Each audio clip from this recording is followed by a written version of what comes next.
gouvernement a eu le mérite de faire les premiers pas et de prendre les premières mesures de la réforme économique.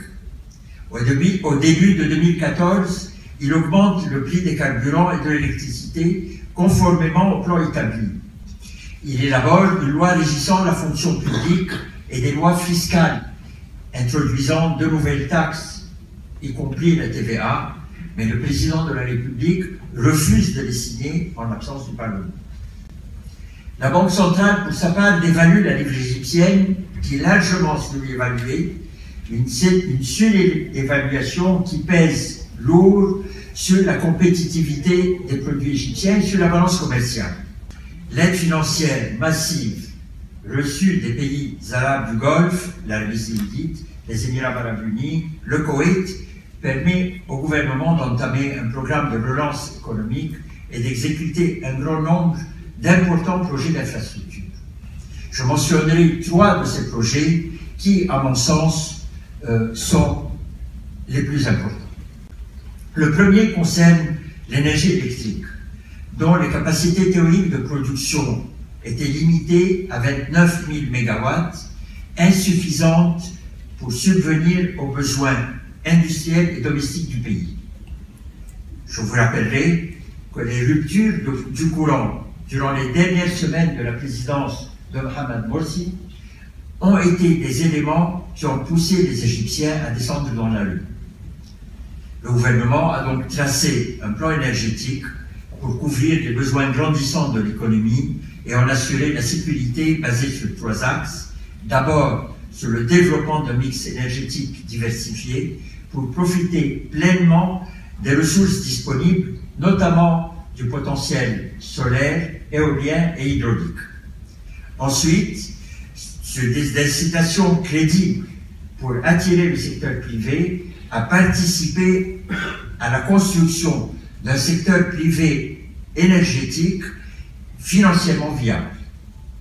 Et finalement, sur la définition claire et simple des rôles du régulateur et des opérateurs pour amorcer la transition vers un marché libéralisé de l'électricité.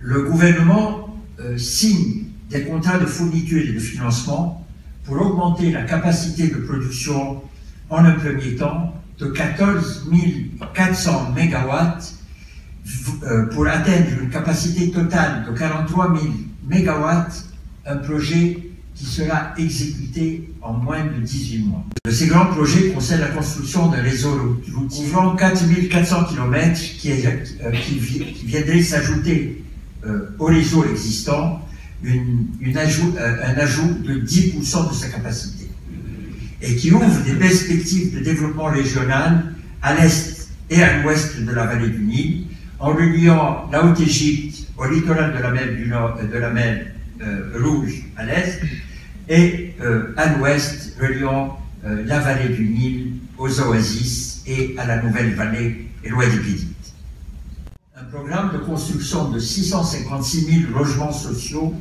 dans 22 villes, dont évidemment Le Caire et Alexandrie, en plus des capitales des gouvernorats,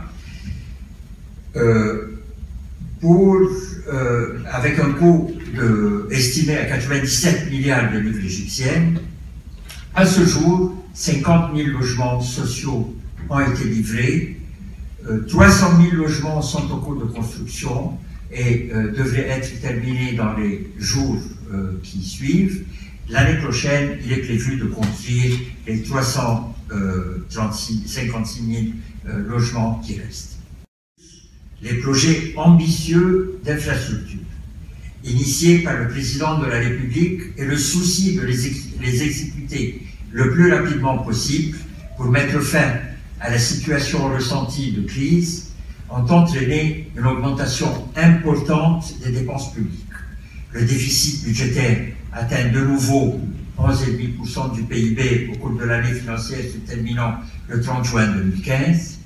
Pour financer ce déficit, le gouvernement a été obligé de s'emprunter auprès des banques commerciales, puisque les investisseurs étrangers qui, par le passé, venaient acheter les bons de trésor et les obligations émises par le ministère des Finances avaient disparu. le gouvernement a eu recours à la Banque centrale d'Égypte.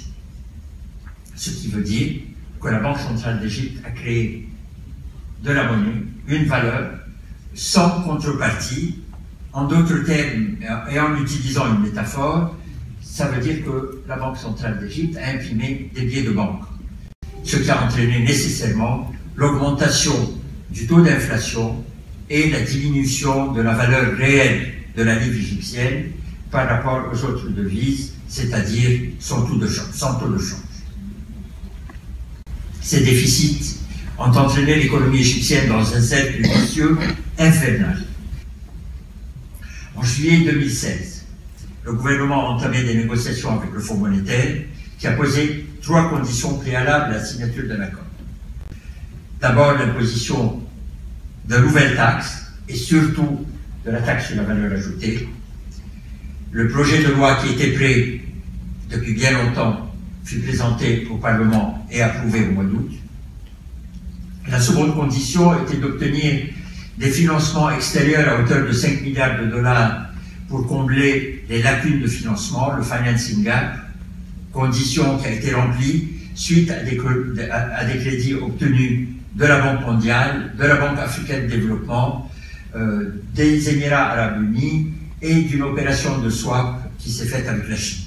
Troisième condition, la libéralisation du taux de change de la livre égyptienne, ce qui fut décidé par la Banque centrale d'Égypte le 3 novembre. Le taux officiel du dollar fut fixé à 13 livres et demi, soit une dévaluation de 52%. Et le marché libéralisé.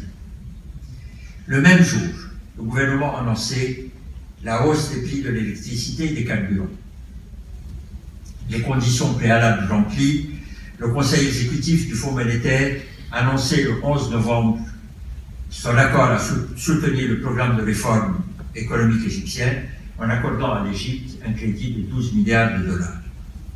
Dans le communiqué de presse, Mme Christine Lagarde se réfère au programme de réforme du gouvernement égyptien établi en 2014, dont l'objectif est la réduction des déficits extérieurs et budgétaires, de la dette publique et du taux d'inflation, en plus de la reconstitution de réserves internationales et du retour de la confiance des marchés, des investisseurs et la croissance du secteur privé. Je n'ai pas besoin de vous dire que la dévaluation de la livre suivie de la hausse des prix de l'électricité et des carburants le même jour a eu un effet de choc. Et c'est un choc qui, à mon avis, va prendre du temps à être résolvé. Tout simplement parce qu'il touche aussi bien les consommateurs que les producteurs. Je pense que tout au long de l'année 2017, consommateurs et producteurs seront à la recherche de nouveaux points d'équilibre financier. Les ménages, de tout niveau d'ailleurs, devront revoir le mode de consommation en fonction du coût de la vie qui augmente à vue d'œil, puisque au mois de janvier 2017, comme au mois de février 2017, le taux d'inflation avait atteint 30%. C'est-à-dire que la moyenne des prix au mois de janvier 2017 était supérieure à la moyenne des prix de janvier 2016 de 30%. Et de même pour le mois de février 17 par rapport à février 16. Et que le taux d'inflation de janvier 17 par rapport à décembre 16, c'est-à-dire en un mois, avait atteint 4%, ça veut dire qu'en moyenne, les prix en un mois avaient augmenté de 4%. Les producteurs, pour leur part, devront revoir le prix de leurs produits à la hausse, et même peut-être le prix de leurs produits à la hausse pour couvrir les coûts de production, et même peut-être réduire leur production suite à la baisse de la demande. Mais il faut espérer que toutes ces difficultés ne sont que momentanées, car le nouveau taux de change devrait permettre d'améliorer la compétitivité externe des produits égyptiens, de développer les exportations et le tourisme, d'attirer des investissements étrangers et de réduire les importations. Il devrait permettre également à la Banque centrale d'Égypte de reconstituer des réserves internationales et de regagner la confiance des places financières mondiales. En effet, déjà en janvier 2017, soit 2 mois après la libéralisation du taux de change, l'Égypte réussit à placer sur les marchés financiers une émission obligataire de 4 milliards de dollars remboursable à des échéances de 5, 10 et 30 ans, qui est sursouscrite à plus de 3 fois sa valeur, une preuve d'un regain de confiance. Les investisseurs étrangers retournent aussi pour acheter des bons de trésor égyptiens. Au cours du seul mois de janvier, ils achètent pour une valeur totale de 630 millions de dollars. Le 9 février, ils couvrent 98% des bons de trésor mis en vente pour une valeur totale de 13 milliards de livres égyptiennes, soit à peu près 750 millions de dollars. Ils retournent aussi pour acheter des actions sur la bourse du Caire, l'indice boursier principal de la bourse égyptienne monte de 55% en 3 mois. Les réserves en devises étrangères atteignent fin janvier 26 milliards et demi de dollars, le plus haut niveau depuis 2011. À la mi-février, le taux de change du dollar tombe au-dessous de 16 livres, alors qu'il avait atteint 20 livres à la mi-janvier. Je dois dire qu'aujourd'hui, au jour d'aujourd'hui, ce taux est à 18 livres. Il y a une augmentation à la veille du mois de Ramadan, ce qui incite les importateurs à acheter les besoins de ce mois béni, mais aussi à cause du petit pèlerinage du mois de Ramadan. Avec ces chiffres, on se demande, a-t-on réussi à renverser la tendance et à créer un cercle vicieux? Sommes-nous sortis de l'auberge? Pas encore, mais nous sommes sur la bonne voie. Pas encore parce que l'année 2007 continuera à être difficile, voire même très difficile. Les prix de l'électricité et des carburants devront augmenter une fois de plus, probablement au mois de juillet 2017. De nouvelles taxes aussi devront être imposées. Pas encore parce que nous ne sortirons de l'auberge, nous ne sortirons pas de l'auberge avant que ne se confirment les grands espoirs de l'Égypte. C'est-à-dire que le tourisme reprenne et retrouve les chiffres de 2010 et au-delà, et que les exportations se développent et que les investissements étrangers affluent. En ce qui concerne le tourisme, je suis personnellement optimiste. Je pense qu'avec un peu d'effort et une gestion intelligente, le mouvement touristique pourra reprendre rapidement. Déjà, cet hiver, il y a une grande amélioration grâce à un afflux de touristes asiatiques, chinois, japonais, indiens, le résultat d'une politique de diversification des marchés que j'avais prônée lorsque j'étais au tourisme. Il est fort probable aussi que dans le courant des semaines prochaines, les gouvernements russes et britanniques permettent le retour de leurs touristes en Égypte et la reprise des vols réguliers et charters vers Sharm el-Sheikh, Hurghada et les autres destinations touristiques d'Égypte. Comme je le mentionnais, en 2010, les revenus touristiques avaient atteint 12 milliards et demi de dollars. 15 millions de touristes avaient visité l'Égypte et avaient passé 147 millions de nuitées touristiques. À terme, l'Égypte devait être capable, son infrastructure le permettant, de recevoir plus de 20 millions de touristes et s'attendre à des revenus de 20 milliards de dollars annuellement. Mais il faudra évidemment relever le niveau des services touristiques, diversifier les produits et les marchés, libéraliser les cieux pour permettre aux charters, aux low cost de desservir les aéroports égyptiens et casser le monopole de la Société nationale d'aviation égyptienne. Quant aux exportations, l'Égypte espère pouvoir augmenter considérablement ses exportations non pétrolières de 25% pour atteindre 24 milliards de dollars annuellement en un premier temps.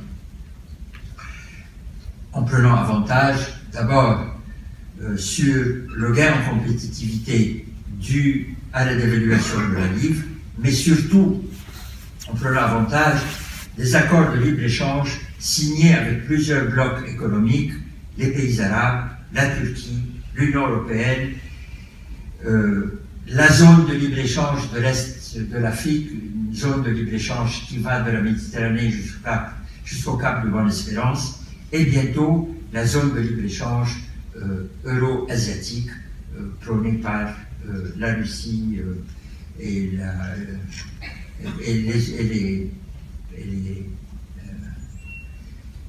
les pays musulmans de l'Asie. Mais le grand pari de l'Égypte, c'est le gaz naturel. Le plus grand champ de gaz naturel dans l'est de la Méditerranée, avec des réserves estimées à 850 milliards de mètres cubes, constitue un des grands espoirs pour redresser la situation économique de l'Égypte. Le début de la production de ce champ de gaz est prévu pour la fin de l'année 2017. En 2019, l'Égypte redeviendra un pays exportateur de gaz, puisque selon les projections, elle pourra disposer de 29% de la production de ce champ après avoir satisfait la demande locale. À partir de cette production de gaz naturel, l'Égypte pourra aussi développer son industrie pétrochimique. Mais la grande ambition de l'Égypte dans le domaine gazier est celle de devenir le hub, le centre de liquéfaction de gaz naturel et d'exploitation des productions gazières de l'Est de la Méditerranée, c'est-à-dire d'Israël, le champ de Léviathan, de Chypre, de Grèce et du Liban. L'Égypte ayant déjà aujourd'hui une capacité de liquéfaction de gaz d'à peu près 20 millions de tonnes de LNG par an. Pour les investissements, dire que l'Égypte a une main-d'œuvre qualifiée et relativement bon marché, que la situation géographique à la croisée de 3 continents et les accords de libre-échange avec plusieurs blocs économiques permettent à un producteur à partir de l'Égypte d'atteindre plus de 2 milliards de consommateurs sans être assujettis à des tarifs douaniers ou à des quotas. Mais je porterai tout simplement quelques éclaircissements sur 2 grands projets de développement régionaux sur lesquels reposent à long terme des espoirs de croissance et qui devraient être capables d'attirer des investisseurs étrangers. Le premier de ces projets concerne le développement de la zone économique spéciale du canal de Suez, une zone de 461 km² autour du canal de Suez qui comprend 6 ports, 3 sur la Méditerranée et 3 sur la mer Rouge, et qui a pour vocation d'attirer des investisseurs afin de devenir un centre international de logistique et de transbordement donnant accès au marché de la région, mais aussi une zone industrielle pour créer des chaînes de valeur et des centres technologiques de recherche et de production. À Sokhna, au sud de Suez, plusieurs industries lourdes se sont établies, des aciéries, des usines de pétrochimie, etc. À ce jour, 96 projets sont déjà en production ou en cours de construction. À titre d'exemple, je mentionnerai un gros investissement chinois pour la production des fibres de verre, de fiberglass, une production essentiellement destinée à l'exportation, et grâce à ce projet, l'Égypte est devenue le 3e exportateur de fibres de verre au monde après les États-Unis et la Chine. Qatar, qui est autour du canal de Suez aussi, a attiré des industries légères, une grande partie d'entre elles dans le secteur de l'agroalimentaire en raison de la proximité de Qatar à des zones agricoles ou des terres agricoles. Le second projet de développement régional est celui du Triangle d'Or, qui est une zone géographique de 9000 km² située entre la vallée du Nil, au niveau de Qena, en Haute-Égypte, à l'ouest, et la mer Rouge, entre les ports de Safaga et de Kosser, à l'est, réputée pour ses richesses minières inexploitées et pour les opportunités de développement industriel. Pour le moment, seules sont exploitées dans cette région des mines de phosphate exportées vers l'Inde, et la fameuse mine d'or de Sokari, qui est une des 10 plus grandes mines d'or au monde. Une étude approfondie de cette région a été entreprise par une société italienne, d'Apollonia, qui a confirmé l'existence de bien plus grandes réserves de phosphate et d'or, en plus des mines de zinc, de minéraux lourds tels que le tantalum, le titanium, et des carrières de granit, de marbre, de calcaire et de gypsum.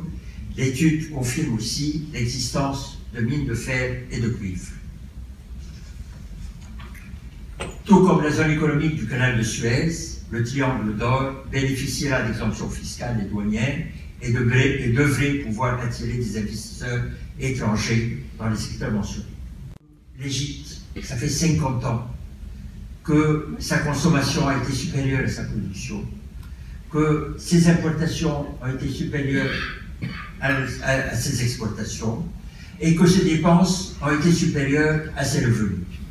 Et qu'il faut bien un jour payer la note.